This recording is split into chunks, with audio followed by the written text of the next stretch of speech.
I'm Will Hardy, husband, father, entrepreneur, hotelier, and filmmaker, and a man in the middle of his story. I've had wins, I've had breakdowns, I've had moments where I felt unstoppable, and moments where I didn't know if I could take one more step. And I know I'm not the only one.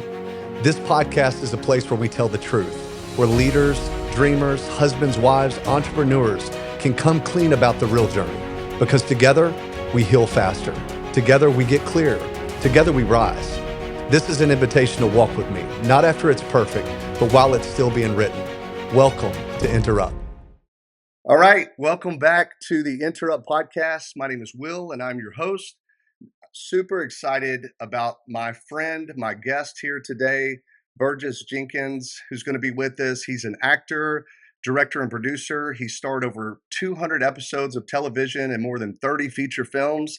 He shared the screen with multiple Oscar, Emmy-winning actors, including Denzel Washington, Hilary Swank, Ryan Gosling, Sterling K. Brown, and many, many more. In addition, Burgess has also founded Actors Group Studio, a training ground for film and television actors in Winston-Salem. The studio's produced scores of successful film and television actors who have booked everything from series regulars on hit TV shows to leading roles in future films. Some of you guys might know him specifically for his breakout role in Remember the Titans.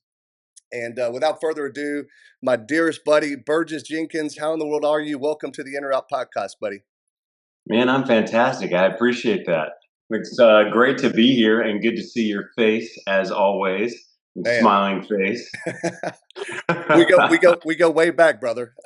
We do, so, way back. Let me give a little foundation here, right? So Burgess and I, we have known each other since our early 20s. We were both out in Los Angeles together, working as actors. I was more struggling than he was, but we actually met. We actually met in one of my first acting classes with Robert Carnegie, and became fast friends. And man, our personalities were so much alike, our interests were alike, our faith aligned, and buddy, we just became fast friends. So I learned so much for you out there. You made those days for me super special, inviting and welcoming. And of course, I ended up leaving the industry, or I thought I was leaving the industry to move to Atlanta, Georgia. And so we lost touch for a few years, but man, you kept on moving. So tell me about those days, man. That was exciting, wasn't it? Oh my gosh, those are some of the best days. When I look back on those days, those are some of my foundational favorite days. And you said that, I was there for you and helped you get through it. I gotta be honest with you, Will. Had it not been for our relationship, our connection, I'm not sure I would have stuck it out either. Because LA is a great place, but it's kind of a zoo at times. And having backbone friends that are there for you through it all, as well as the beginnings of that kind of venture. Going into the industry when you don't know what you're doing and you're trying to navigate this sea of craziness at times, having people like you that we got to, whether that was hanging out and catching up, trying to figure out what the hell is going on in acting class, or you helping me put floor down in my apartment at 1 a.m. and disturbing the rest of the apartment complex. While the neighbors kept on knocking on the ceiling going, "Shut up." And rightfully so. Honestly, we were a little out of our depth, I think. Yeah. But those are great memories for sure. Such a good time, man. Listen, so dude, you have been killing it, bro. And man, God has been good to you. Obviously, your career is prospered. But I remember, part of the game and acting specifically, right? It comes down to obviously knowing your craft and preparing for the audition. But it's being confident, right? Securing yourself, who you are, where you're at, where you're going. And let's be honest, man, we both came from, more rural communities where we were, big fish in a little pond. And then next thing you know, you show up in the big wide world of Hollywood, and you find out pretty quickly that you're a relatively small fish in a much bigger world. Or completely unknown fish, as the case may be. No, but you had some actually unique luck taking you into that, and I did as well. I was able to book a part on Days of Our Lives, which kind of made my transition a little bit easier. But take us back to the Remember the Titans days, man. Tell me how that happened, how you got into that. Yeah, so that was a process. It wasn't entirely unlike other audition process, but so I had this first read And it's funny, you do some things as a green actor that you look back on and you have a sense of horror that you did these things, and thank God they worked out. And who knows, it might have been the fact that I did a couple of these things to help me book the part. But so I did something that I would tell all of my students is a huge no-no, but who knows? So I had the first round of auditions, right? And they went really well. Casting director gave me some good notes. She was great. And then I came back around for the callback, and that was with the director. And that went great. And then we had a third round with director, producer, and all of this went swimmingly well. It was a lot of fun. I loved the part. I loved the storyline, and it just resonated with me in a fun way. And so I enjoyed portraying this guy. Well, they had originally asked me to look at the sides for two different characters.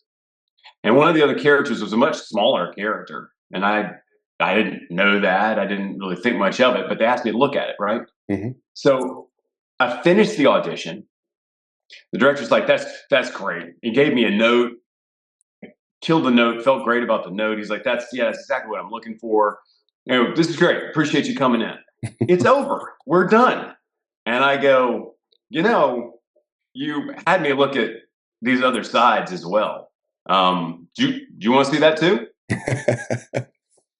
I mean, talk about giving yourself a really good reason to not do good work or mess something up. And he was like, sure. Yeah, why not? Okay.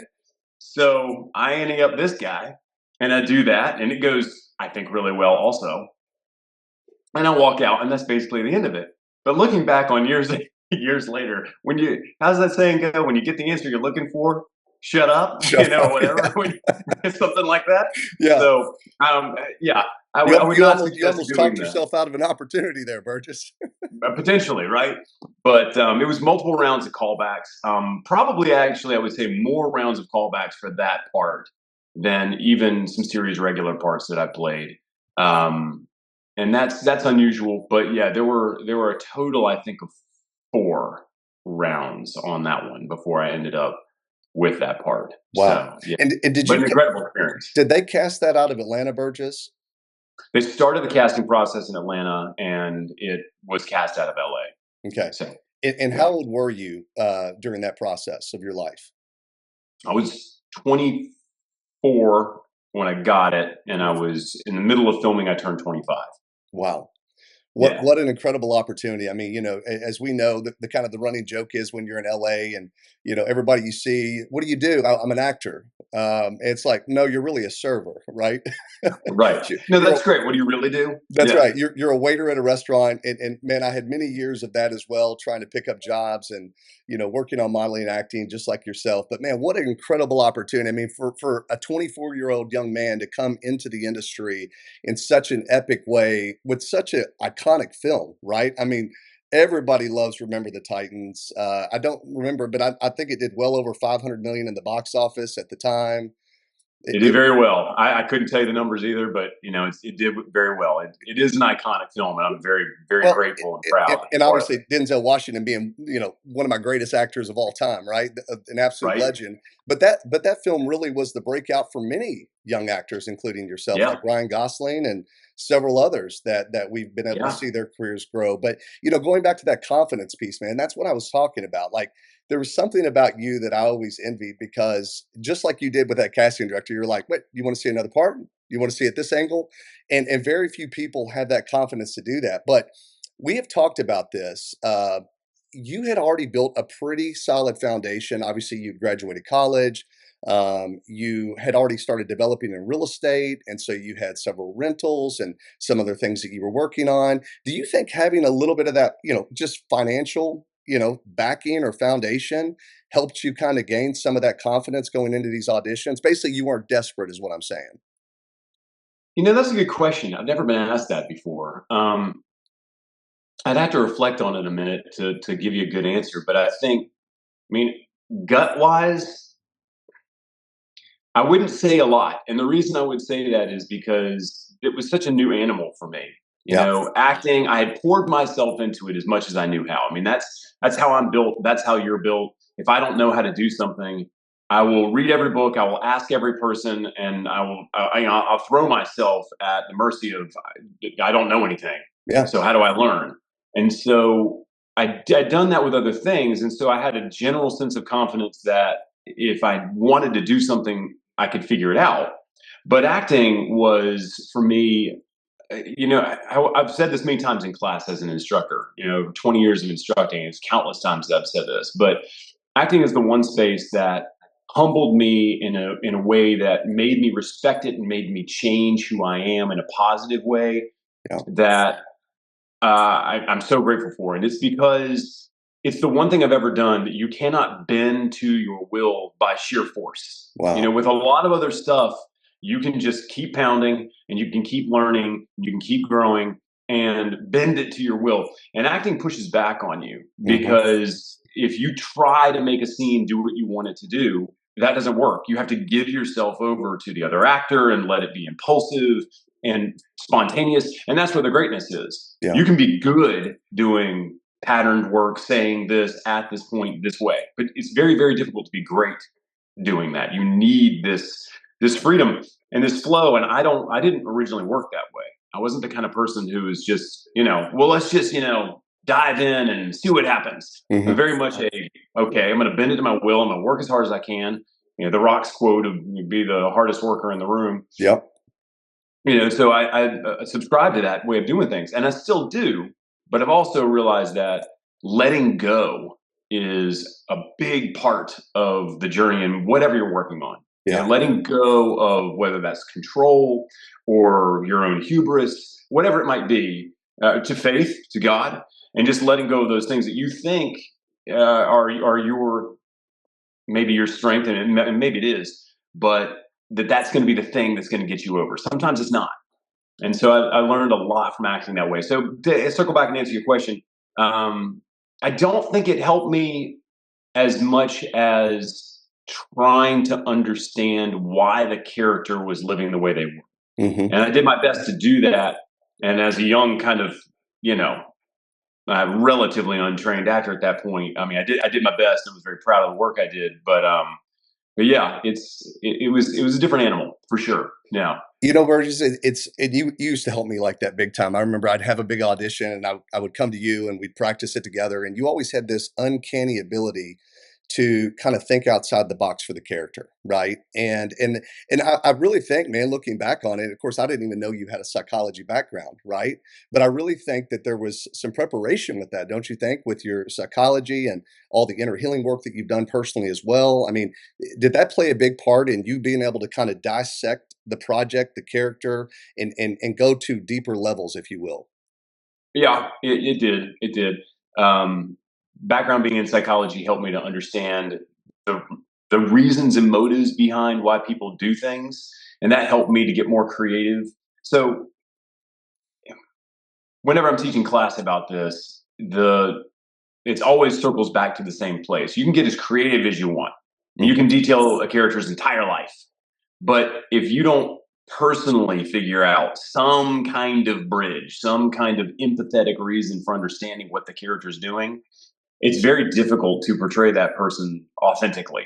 So maybe you remember this, but there's some scenes you'll get and you go, oh, I love this scene. I feel like this is me. And, I would say these things, I would do these things. And you do the scene and it's great. And you get the attaboy from the teacher and the class is like, well, Will, you were awesome. That was so cool. And then a month later, somebody hands you a scene. You're like, yeah, I'm down for this. And you read it and you work on it, and you work on it, and you work on it. And you put it up and it never gets past a B minus. And the teacher's like, Will, you got to do this. And the class is like, good solid try. Yeah. And you're you're so disappointed. And there's a reason for that. It's not, I had a good day with this scene and I had a bad day with this scene. It's not that. It's that with the first scene, it resonated with you. There was something empathetic with you that you understood that character on some level, any level. And you went, oh, okay, I have a bridge to why this person does this. And you got the other one. And even if you loved the scene and you thought it was cool and your mind spinning with cool ideas, if you're not connected to them on an empathetic level, it doesn't matter. You're still sitting there trying to think of dialogue and trying to make it sound good because your mind internally is going, I don't buy it. I don't buy it. I wouldn't say this. I'm just trying to regurgitate it and make it look interesting. Yeah. So that's in that respect, yeah, the psychology piece, and as an instructor too, it's helped me a lot to help people to get that you're not just trying to say stuff and make it sound good. There has to be somewhere in there a connection for you that is empathetic. Burgess, so yeah, psychology helped me. Yeah, no, that's great, man. And I've seen it in your work. I've seen you morph into many different personalities and characters while you're on set, and some of the great projects that you've done. Obviously, a studier, man. This is your thing. I mean, you like you said, you get in, you go from the ground level, and you build the foundation. You work your way up. And I was always so impressed with your work ethic behind your career. But for a lot of young actors out there that might be looking at you going, God, I'd love to be a Burgess one day, right? Like how important is the study, right? How important is the preparation before you get on set for these young actors, or even the audition? It's funny, the last night's class, actors group, we spent an hour talking about this exact question. So it is a sliding scale, which piggybacks on what we were just talking about. If you get a scene, resonates with you tremendously, you feel like this is you in a lot of ways, what you say, think, and do, then your level of work is still important, but you're more working on the choices you're making and how that translates to the character and how they operate. Mm-hmm. That's like the easy end of the spectrum. That's I got handed something that's kind of gold already, might need a little bit of adjusting and some good choices. That's it. Mm-hmm. And with that, there's a quote from Christian Bale that I have on the studio wall, and it says, "My preparation can be nothing, or it can be the wildest, craziest thing you've ever seen." Mm. And what he's saying is exactly what we're saying, that it can be almost nothing because somebody handed you gold and it's just you. So why would you mess with that? You're already at an A, and all you got to do is memorize the lines and just connect with yourself.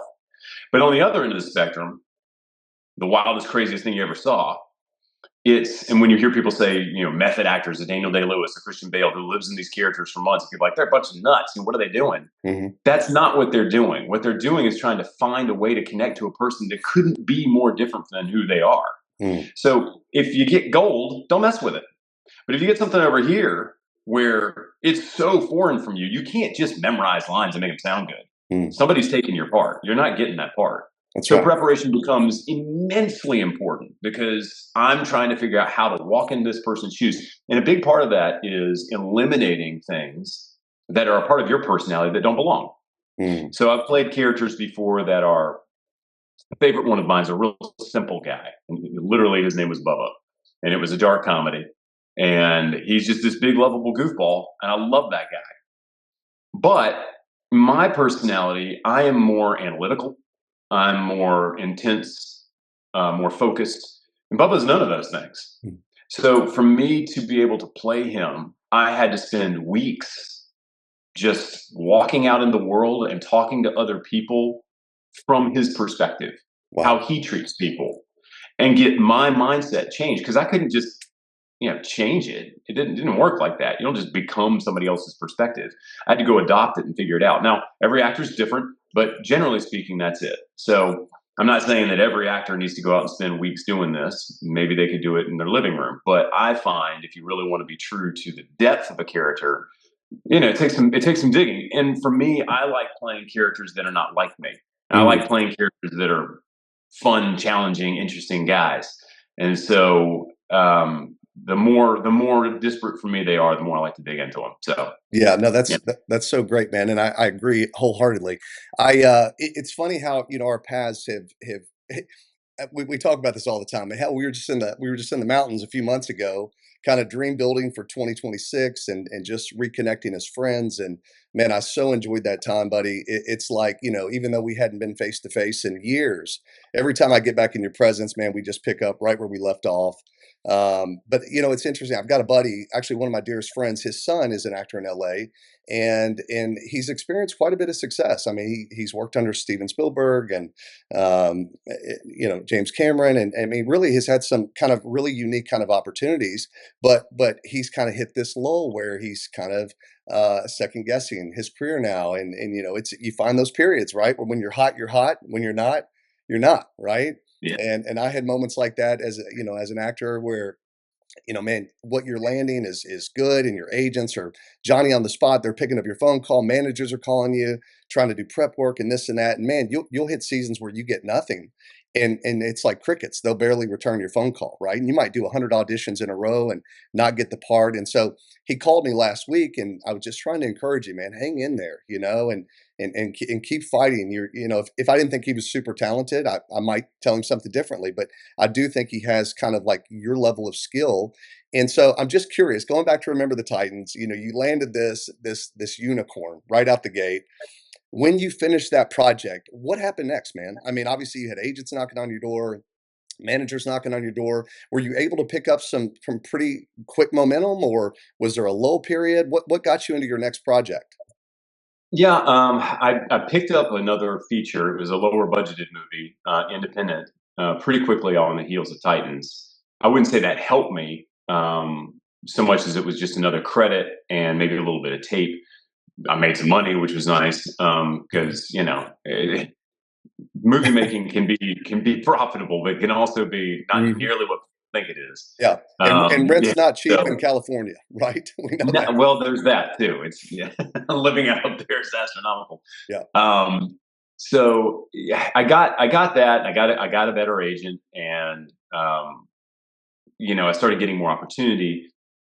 I booked a few things here and there, but I wouldn't say that Titans momentum springboarded me into anything that just launched my career. Mm-hmm. It got me a toehold on understanding the business. I think honestly, what it taught me more than anything, as I was making this transition and going, okay, I've done a couple of pretty noteworthy projects, and I'm starting to really understand the business. I think what it taught me more than anything was that I had a lot to learn.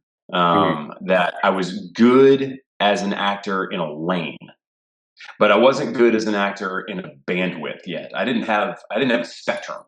And so I kept getting these reads for things that were outside that bandwidth, and I wasn't booking them. And I would get this feedback that was, yeah, it was good. He was good. Mm-hmm. And I'm going, good. Well, that's not good. I don't want to hear, hey, he's good. So that taught me I really needed to train. And it was a godsend. I always felt like I wanted to earn it and really know what I was doing. So I spent, as you know, years and years and years just training away because I wanted to be excellent at what I was doing. Yeah. So, I think it helped in terms of making that first move. There's no question about that. But it by no means did it just launch me. As it's something I like to tell my students and other people all the time that, as you just said, you alluded to about this business. My best years, in some cases, have been followed up by my worst years. Wow. Yeah. There's no, which makes no sense, right? That's not a linear trajectory. You think about almost any other business, not everyone, but most, up garners more up. Yeah. But as an actor, sometimes your best year, you're like, I'm just booked to 6 roles and killing it. Can't wait for 2026, and then nothing. Yeah. So to your friend, who you're trying to encourage, I say this half jokingly: if you don't feel like you want to quit this business at least half a dozen times, you're doing it wrong. Because it's just one of those things where you're throwing yourself at it with all you got, and you realize that there are some things that are out of your control. But that's also the joy of what we do. Those are some of the quote unquote negatives. But the upside is you can get a phone call an hour from now that'll change your life. Change your life. Yep. Yeah, you booked it. You're series regular on a TV show for the next 3 years. Yep. You're moving to Romania to shoot a series for the next 8 months. There's no other business like it in the world where a phone call the next morning could change your life. That's right. And that has happened to me I don't know how many times. And it is the most incredible experience. It's an unbelievable high. It's super challenge. So yeah, there's some things that are tricky to navigate. But to your friend, I would say, especially you've already made some progress and you've got a toehold on some things. You keep plugging away, keep doing it. And if you love it and you wake up loving it, you don't want to deny that you'll regret it if you do.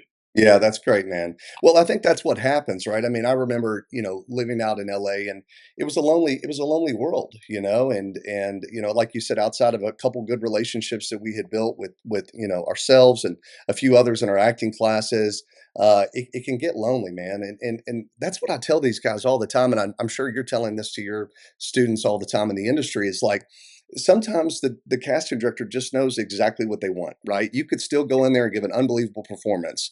I'll never forget. I got one of the lead auditions for the Spider Man with Tobey Maguire, right? And here I'm in this audition, and I come in. I'm 6'3", right? I'm 210 pounds, right? And then they end up casting Tobey Maguire, who's a much better actor than me, obviously, but he's 5'6", 5'7", right? And he's playing kind of a nerd kind of character, right?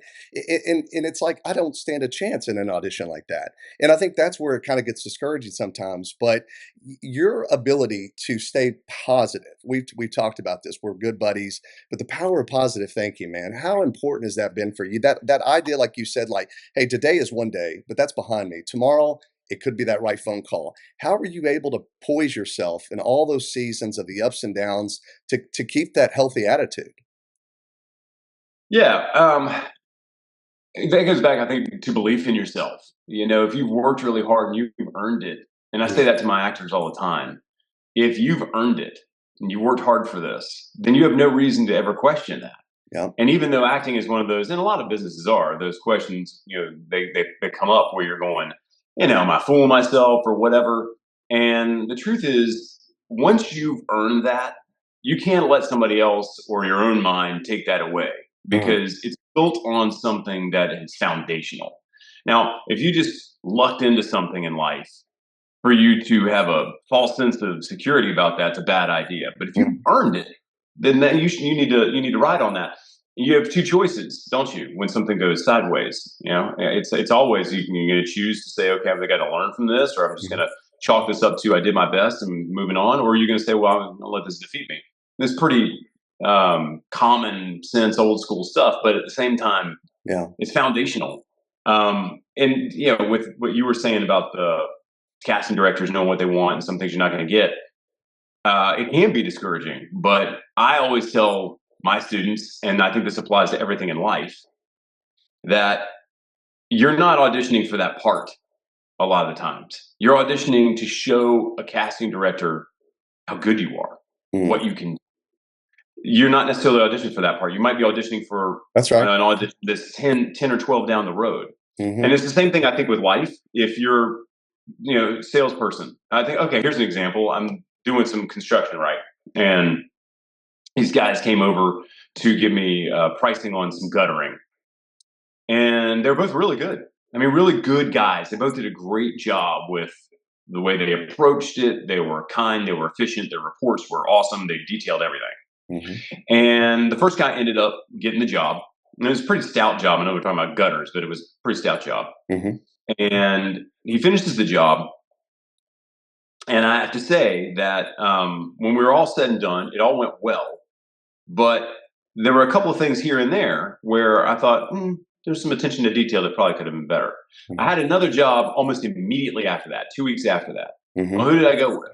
I went with the other guy Yeah. because he called me afterwards to say, thanks so much for even giving me the opportunity to look at the job. Mm. Let me know if I can be of service in the future. He wasn't like, well, I didn't get that job. So, either A, I sucked, or B, forget this guy because he's not going to be a customer in the future. He Yep. followed up. 2 weeks later, he's working on a job. So that's not news to people who might be listening, but that's Yeah. positivity. Yeah. That's what it is. And let's be honest, that works with any profession in life, right? As you know, Everyone. Burgess, we're interviewing a lot of high-end entrepreneurs, leaders in multiple industries all over the world, including obviously acting, but we've got novels and authors and psychiatrists and that whole analogy. It takes 10,000 hours, right, to become an Right. expert Yeah. in any field. And I think that's exactly why you've been able to be so successful, man, is that you took it, you didn't just, a lot of young guys like you would have gotten, remember the Titans, they would have got a big head, they would have got arrogant, they would have gone, man, I'm a natural, this is just uphill from here. And you didn't do that. And I'm super proud of that, man. And your success obviously has proved that. So part of this podcast, as you know, is it's interrupt, but it's a play on the word interruption, right? And we're no spring chickens anymore, buddy, right? We're in our messy middles here, and we've been able to accomplish a lot of great things in the past. But you know what? The future's bright. But there's been setbacks, there's been hiccups, and I wanted to build this podcast to bring hope to everybody, Burgess, and let them know that they're not alone. It's not always the Instagrammable version of our life that people get to see, but there's really messy things that go on behind the scenes that a lot of people don't know. And I want to dive into a very unique story, an interruption that you had specifically. Of course, you've been married now to Ashley for how many years, Burgess? It's 22 this year. Fantastic. Congratulations, man. And you've been an incredible husband. You've got a beautiful daughter that's in college right now.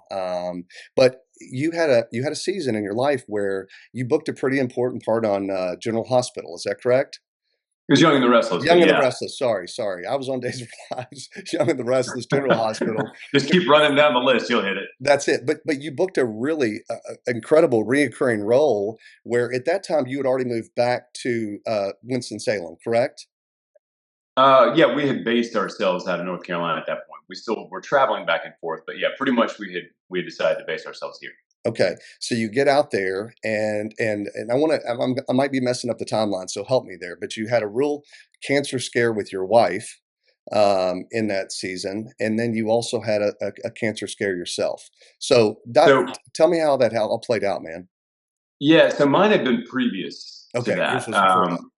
Yes, mine was. I was diagnosed and then thankfully made it through treatment and was okay and kept moving forward with that. When I was a regular on Young and the Restless, I'd done a few hundred episodes and was rolling into the next season. I mean, there's not really seasons on that show because they just go Sure. year round, but Yeah. moving into the next one and actually was diagnosed with breast cancer Mm. and traveling back and forth every week, which is what I was doing. I was going back and forth from North Carolina to LA. I would fly in on Sunday night. Sunday, or do we have Mondays off? Mondays off. So I fly in Monday night, work Tuesday, Wednesday, Thursday, Friday, get on a plane Friday night, fly back Saturday, Sunday, Monday home, fly back. I did that every week for Wow. years. Yeah. And yeah, when she was diagnosed, it was pretty clear that I couldn't keep up a schedule like that, and I didn't want to either for Mm, the ability to be around while she was doing what she was doing. So, man. um, yeah, yeah, Well, I just it's such an impressive story, man, because especially as a father and a husband and a leader, you have this opportunity, right? And I mean, it's consistent. I mean, you're making great money. The sky's the limits on where you continue to go with the show, which is every actor's dream, right? Is having something constant and consistent.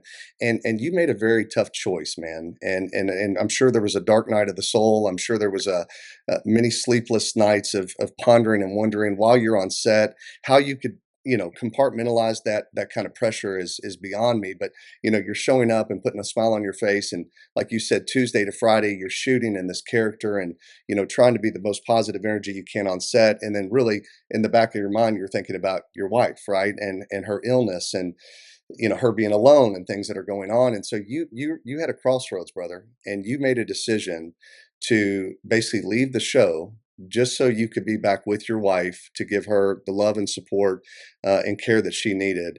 Man, that you can imagine building a foundation in your marriage, right? Something that carries you on for years and years and years. But going from your cancer scare to her cancer scare, what did that do for you guys, collectively? I mean, whether it's in your faith, whether it's in your commitment to one another, how did you balance all that, man? yeah. There's not a lot that'll shake up your faith more than literally looking death in the eye, watching the people you love most Mm, suffer. So not to get too heavy on that, but yeah.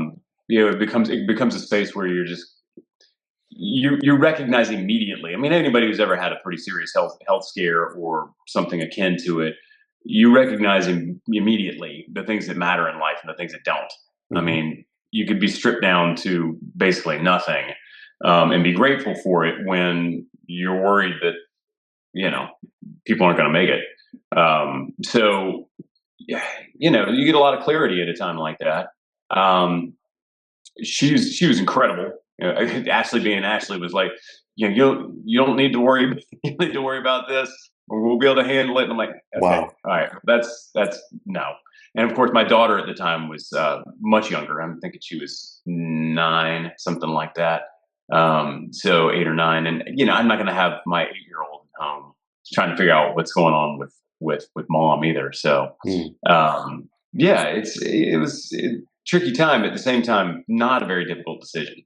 Wow. So, good for you, man. It's very few men have had that level of integrity and character to do that, man. I mean, in a world where the man is out there, and not just men, women as well, right? They're out there fighting to provide and step up the corporate ladder and keep advancing. Not everybody would have made that choice, man, and you did that, and it's powerful. So take me after that happened, right? You come out of Young and the Restless. By the grace of God, you find recovery, she finds recovery. Was it shortly after that you made that commitment? Was it shortly after that you started booking other roles again? Yeah, I mean, I was pretty fortunate. Coming off of that, I got a pretty decent movie not long after. It was a handful of months after I'd come off the show, but she was starting to move through the ends of her treatment process. And when she started to get to a place where she was recovering and able to, take care of herself more, I was fortunate to book a pretty good film, and that kind of started the ball rolling again. But yeah, I mean, it picked up from there. It's kind of like got back on track the way that the industry is, if you can call it back on track, because the industry is always unpredictable. It's wild. A lot of people don't know this, Burgess, but it used to be when our generation, grew up acting, it was like you had to get to LA, you had to get to New York, right? That was the two hubs. And then before you knew it, like Atlanta became the main hub for filmmaking. And again, you moved from the, out of California to back to North Carolina, where you did extremely well, booking a lot of great things right out of Charleston, as well as Atlanta. A lot of people don't realize that, but I mean, really now as an actor, I mean, you can about be anywhere in the world, right? And still have a lot of opportunity out there. Far more than you ever could before. Yeah. I mean, there's still some advantages to being in the LA and New York markets at times, depending on your type and what you're, who and what you're trying to accomplish and that kind of thing. But more and more people are moving out of the area. They're finding different places to live, their quality of life, back home or with family, friends, etc. But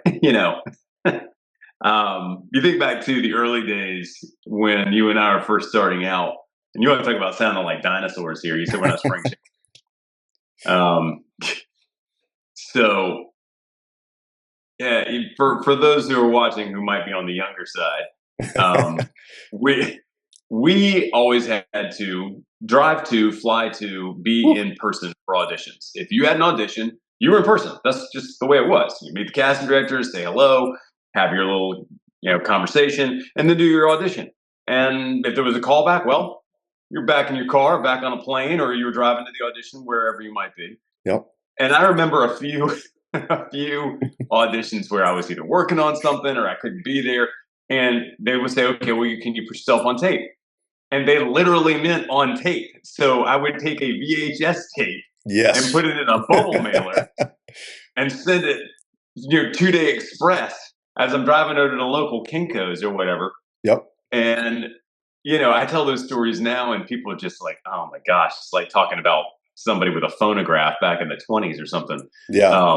But the great thing about it is now, and I will say mostly it's an advantage, mostly it's a good thing, that you can have a home studio and get some good quality equipment, know what you're doing, and turn out really great auditions and submit them that way. I mean, I love being able to go down to my home studio, work on a piece. I've got one I have to do today, in fact, and have somebody come over and help me read, cut it, and send it out. I mean, there's a joy in that. That being said, there's a lot that I do miss about actually collaborating with somebody in the room, Mm-hmm. reading the room, seeing if they're getting what they want, being able to on the fly go, okay, I have another note, I have another thought, because I rarely only have one idea about a character, but you can't send in 5 takes, so you send in one, and most of the time they ask for that. So I can't wait to be in a room sometimes where I can say, but I've got this thought, and they go, ooh, that's interesting, I like that. Yeah, let's see that too.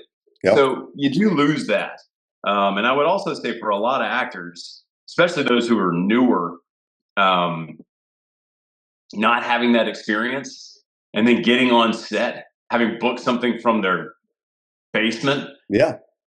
That's a bit of a bucket of cold water when they step on the set. Like, all the acting I've done has been in my home studio. And like, so it becomes a rude awakening sometimes. But so yeah, I don't know. There's advantages to both. I like being able to play around with takes and tape it 5 or 6 or 10 times if I want to, and mess around with it. So both sides. But yeah, I do feel like there's a piece of that that's kind of lost. 100%, man. And listen, a lot of stressful moments that came out of that time, right? I mean, and we're talking about LA traffic here. And you know what that was like, Burgess. It's like you had an audition at Studio City and you're coming from wherever, downtown Hollywood or whatever. And it's realistically, it's a 15-mile drive, right? But that 15 miles could take you 2 hours to get there. Easy. Depending on what day where you're at. So, I mean, you're talking about us preparing for the auditions, packing everything up in the car and going, I'm leaving 2 hours in advance because I want to make sure I'm there and I'm not stressed, I'm settled. And some days you'd get there an hour and 30 minutes early. And other days you'd just be whipping in the parking lot, just barely making it into the audition, Yeah. So you're right, man. That was not for the faint of heart. And, No. but, No. but like you said, the industry has changed so much. And, think about, with all the writers' strikes and actor strikes and, all through the guilds and everything, it's like, man, you've seen it all, brother. I mean, in your career of, almost, whatever, close to 25, 30 years, it's like you've seen everything. But what I've always been so impressed about you is your poise, your ability to stay constant with your passion, your hard work. But not only are you just an actor, brother, you're a serial entrepreneur, right? And you have found your hands in many things, but tell me a little bit about that, some other things that you built along the way outside of your acting. And I want to get into the acting school as well. You want to talk about all of our crossed wires and our brains that won't shut off? Yep. Yeah, well, I guess it's the entrepreneur's curse, isn't it? If your mind works that way, it doesn't really shut off. Yep. So that is one of the other aspects of being an actor is that when you're working, you're submerged in your work. You're on set, you're there 10, 12 hours a day. Yeah, but when you're not, you're auditioning and you're working on your craft, but there can be significant downtime, which I think, honestly, and I tell all actors this. I mean, I've got a number of students who are series regulars on TV shows, starring in features and that kind of stuff. And one of the questions that they will have or comments they'll make is that they finish a show or they're on hiatus or whatever, they'll go, "This is awesome. What do I do now?" And they're climbing the walls. Mm-hmm. And so, I think it's really important for actors in particular, but maybe for everybody, to have that creative outlet. And I think it's super important that you're doing something productive always, or you will just, idle hands are the devil's workshop kind of thing. Yeah. So, real estate, you touched on that. I started getting into that before I even started acting. It was sort of by accident. I loved my uncle and my grandfather are both contractors, and my grandfather was an architect, and my mom is what I would call a spatial engineer. She's just really, really good at interior design and being able to tell you by looking at an empty space what it could look like. Mm-hmm. So I guess I came by it honestly with those guys. But when I would have downtime, I'd want to build stuff. And maybe it was a deck, and then it turned into, I'd build a shed, and then I would, build my daughter's playhouse or whatever. But when I was very young, I wanted to go ahead and get a house, and I didn't really know what I was doing, but I got one, and I somehow figured out a way to make it work, and I fixed it up myself. And then I decided to move to Los Angeles, but I love the house and I didn't want to lose it. So I kept it and I rented it, and I realized, well, wait a minute. I mean, it's not like I'm tonning it or anything, but it's nice as an actor to have a little bit of extra money coming in, so that I can pay for my gas to get to classes. So, which was true. And then after that, I realized, well, okay, maybe I'll look at this some more. And from there, I started acquiring more, and I do a lot of the work myself and that kind of stuff. Yeah. And then flash forward, I started getting into some commercial real estate interest and so forth.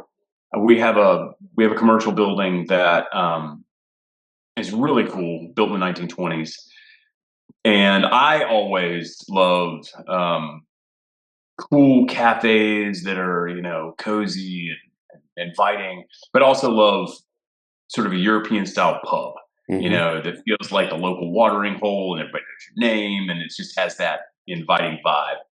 And so I thought, I want to pair those things. I want to find a way to pair those things. And this building has all of those qualities. It's got cool high ceilings and lots of natural light, but it's still, warm. Anyway, so I thought I was going to, in retirement, build this. I thought, I'll retire and that'll be a fun thing to do. And then COVID hit. One of our tenants moved out.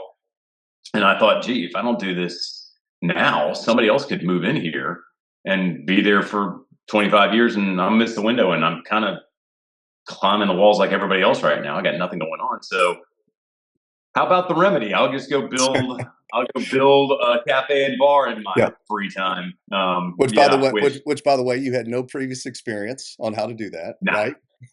No. I never waited a table. I'd never done any of that stuff. All of my money I made to live on came from American Eagle when I was in my starving actor days. Thank you, American Eagle. Keeping me gainfully employed. So, I dug in and started asking a lot of questions and figured out how that business works and frankly, how it doesn't work, so that I would try to avoid those pitfalls. Yeah. And built this really cool, fun place that the community seems to really gravitate to. It was originally a pharmacy called Summit Street Pharmacy over 100 years ago. And so hence the remedy. And so it's been really fun. It's beautiful. It's beautiful, man. I can't wait to get out there, but I see all the social media posts, and you're killing it. What an incredible, fun venture on the side that you're working on. And then you've got your actor studio, right? So yes. Tell me a little bit about that, man, for your passion to kind of pour back into the next generation. And you've seen thousands of students come through this, man. I mean, it's really impressive that you've done this for how many years total, the Actors Studio? Actors Group is now in its 20th year. 20th year. Yeah. Incredible. Been doing it 20 years. Yeah. And it's, I got to tell you, Actors Group is, man, talk about soulful and fulfilling. I didn't necessarily do it originally with this in mind, but I realized almost immediately that it fed me in a way I couldn't put words to. Yeah. Acting is something I love, and construction is something that it inspires my creativity when I'm in a creative downspace. The remedy is something that is fun for the community, and also it gets to be a little bit of dream fulfillment for me because it was a place that I thought I would enjoy. Mm-hmm. But Actors Group is a giving back.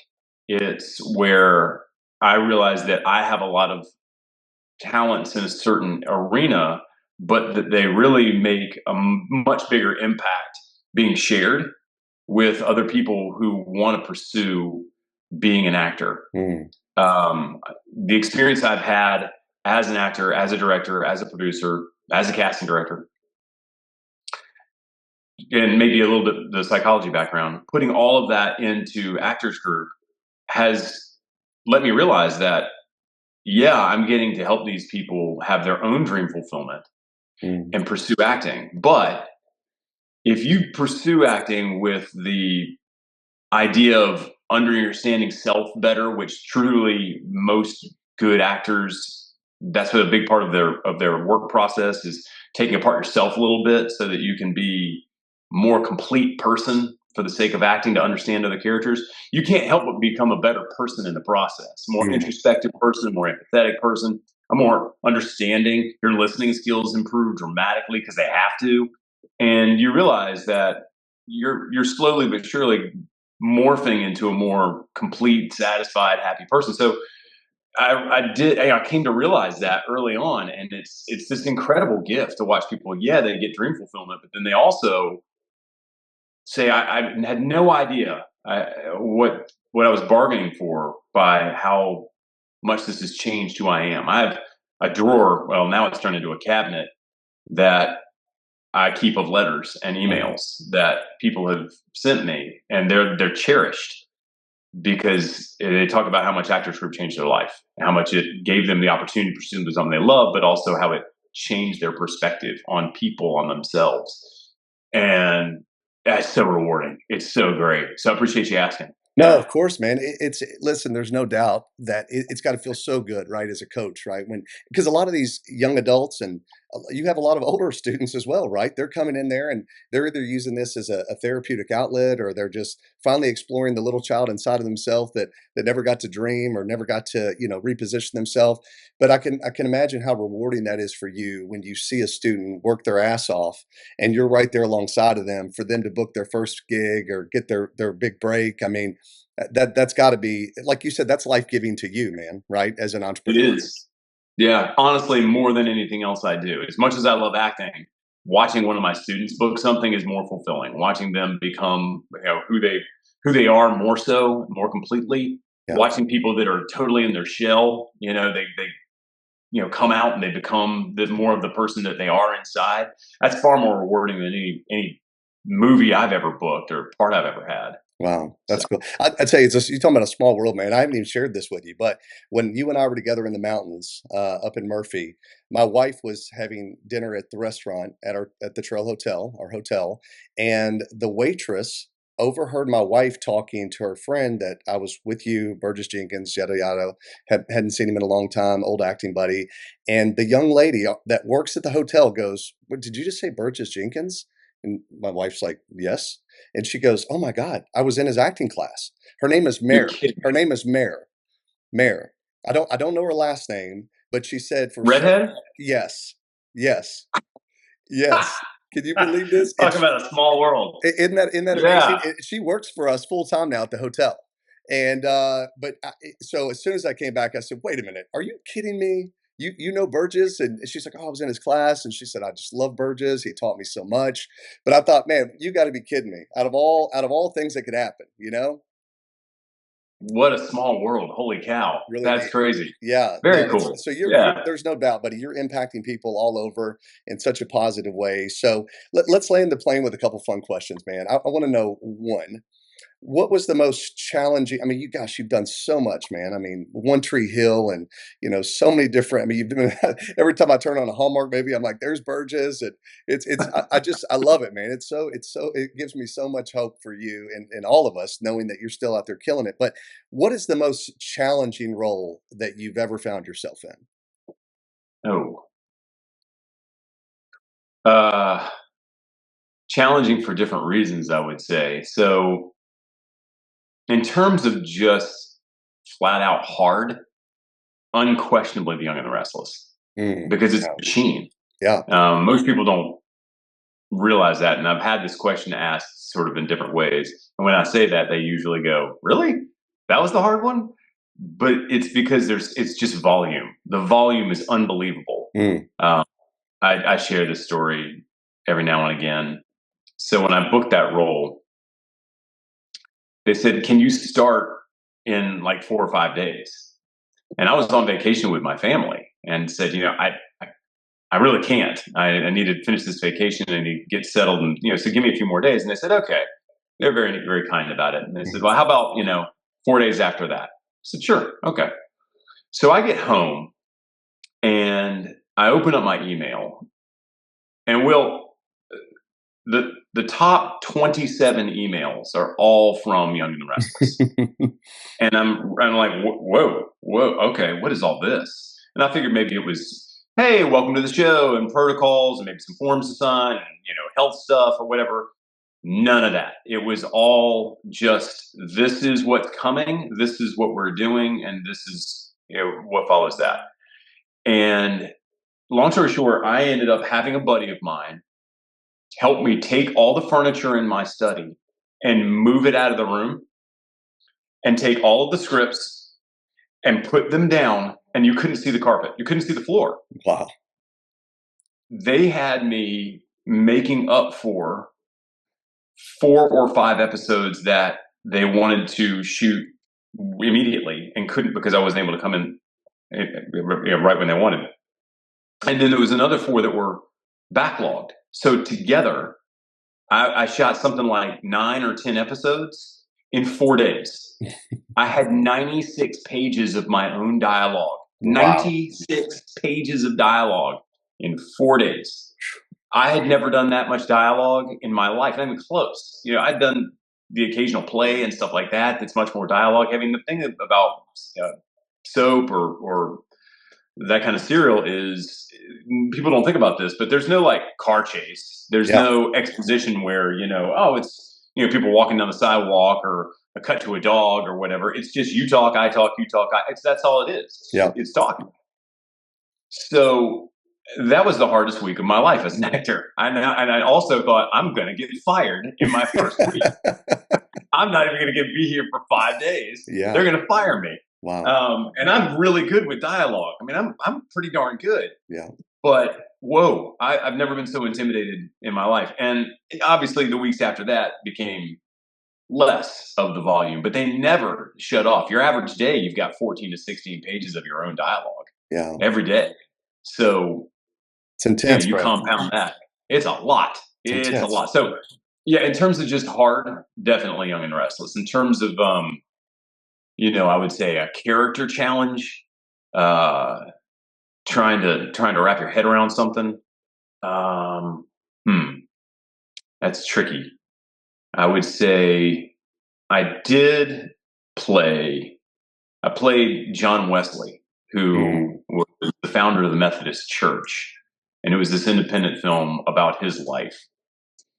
And that was really difficult from a research standpoint, because as you start reading, you realize that everybody had their own opinions about the guy. Yeah. So, you're going, how do I make concrete decisions? I want to honor this guy's life.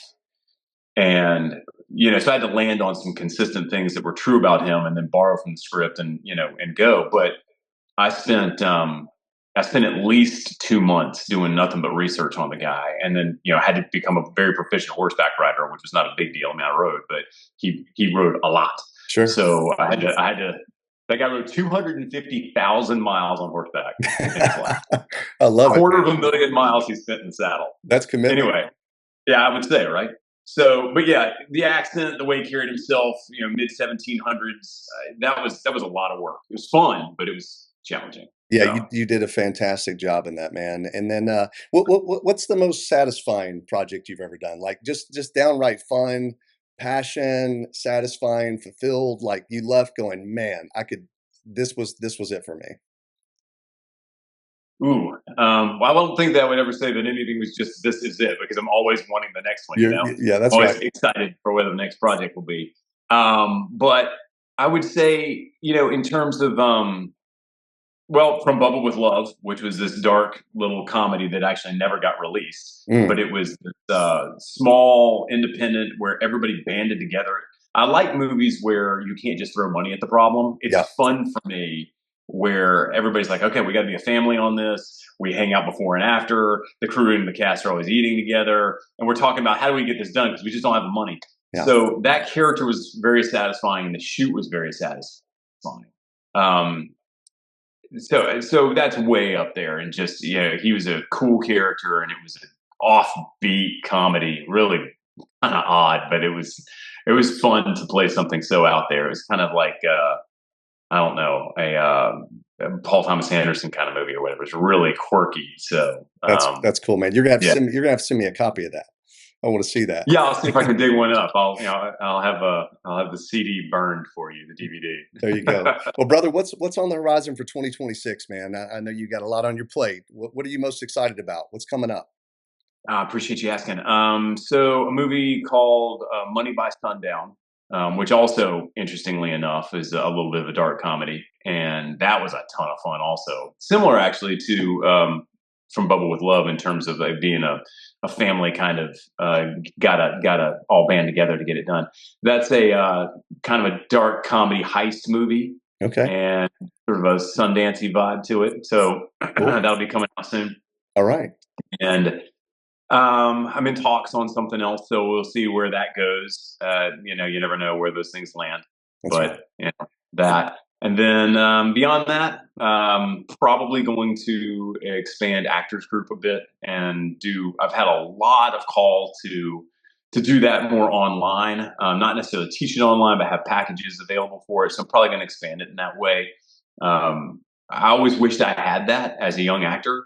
Not being in LA yet before I had moved. Mm-hmm. I read every book, but actually having something more tangible that I could use as a platform to study from. I didn't have that. So for all those people who wanted to have something more like that, I'll probably expand Actors Group that way. So Great. that, and just let the Remedy do its thing. So I love it. I love it. So how does the audience find you, man? This the Actors Group is, I'm sure, all online, right? But you have some plugs Sure. you want to throw out there for us? Oh, well, I mean, you're welcome to research us at actorsgroup.net anytime. Remedy is remedyws.com anytime you want to find us there. And yeah, you can reach me through those channels if you need to also. Well, I tell you, man, first off, thank you for being on the EnterUp Podcast, brother. I mean, it's just an honor to have known you for as long as I have. You've always been a safe place for me to land. We're always firing on the same entrepreneur kind of mind, and it's crazy how parallel our lives have been in so many seasons. But I commend the fight in you, brother. I commend the authenticity in you, the humility that you've walked out all these years as a friend and a leader. Thank you, brother. I wish you nothing but the best for you for 2026, man. And God bless, buddy. Best to you guys in 2026 as well. It's been great being here and catching up with you. Look forward to doing it again soon. Absolutely. Thank you for spending time with me today. Remember, it's not about pretending the story is finished. It's about having the courage to keep writing it, even in the middle. If this podcast has encouraged you or inspired you in any ways, please follow us at enterupwithwill.com and across all social media platforms. And please like, subscribe, and share for more. Until next time, keep showing up, keep rising, and keep choosing to enter up.